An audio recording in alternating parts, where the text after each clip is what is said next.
Hallo, schön, dass du wieder da bist. Hast du schon einmal darüber nachgedacht, mit Erotikvideos online Geld zu verdienen, ganz ohne eigene Inhalte zu drehen? Genau hier kommt WP Script ins Spiel. WP Script ist ein spezielles WordPress-Plugin, das dir erlaubt, komplette Erotik-Webseiten mit nur wenigen Klicks aufzubauen.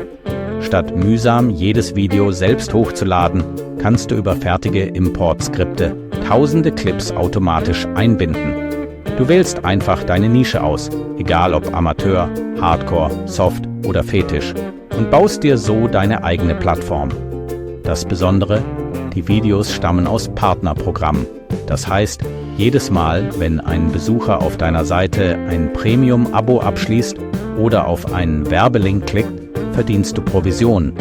Dein Vorteil: du brauchst keine eigenen Filme und gehst auch kein rechtliches Risiko ein, weil der Content direkt von den Anbietern geliefert wird. WP Script bietet dir dazu viele Funktionen: ein modernes responsive Theme, Import-Tools für große Videoseiten, ein komplettes Mitgliedersystem und sogar die Möglichkeit, Bannerwerbung oder Affiliate-Links einzubauen. Kurz gesagt, deine Seite kann innerhalb weniger Stunden online gehen. Wie hoch das Einkommen ist, hängt von deinem Traffic ab. Wenn du clever bist, setzt du auf Suchmaschinenoptimierung, Social Media und vielleicht auch auf kostenpflichtige Werbung.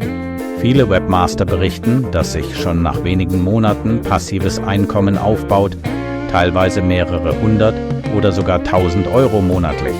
Natürlich, es ist kein Schnell-Reich-Werden-System. Du musst die Seite pflegen, optimieren und Besucher anlocken. Doch im Vergleich zu anderen Projekten ist der Start hier besonders leicht, weil du sofort auf fertige Inhalte zurückgreifen kannst.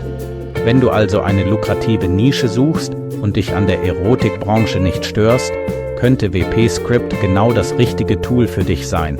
Es kombiniert Automatisierung, Affiliate Marketing und ein fertiges Businessmodell. Und du kannst sofort loslegen. In der Beschreibung findest du die passenden Links. Und nun wünsche ich dir viel Spaß und Erfolg mit deinen selbst gehosteten Videoseiten.